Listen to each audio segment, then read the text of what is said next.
Hello guys, in this video I am going to show you how to add a status in the BFF application, but first I just want to mention, don't forget to subscribe to my channel, because at 10,000 subscribers I am going to show you my whole YouTube revenue statistics and growth strategy, as well as how to make money online. Let's jump into it.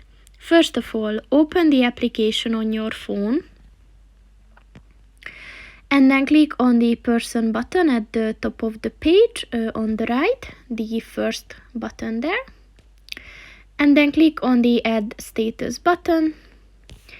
And as you can see, if you scroll down, these are the statuses that you can add.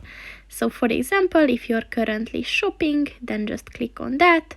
Or if you're at a birthday party, you can click on that. And there are many options, as you can see. And now just click on the button at the bottom of the page on the right to set the duration. So you can set it to 30 minutes, 1 hour, 4 hours, and for today. So just click on the one that you want to set, and then click on the tick button at the bottom of the page on the right again, and your status is updated. So that's pretty much it for this video, guys. See you in the next one. Goodbye.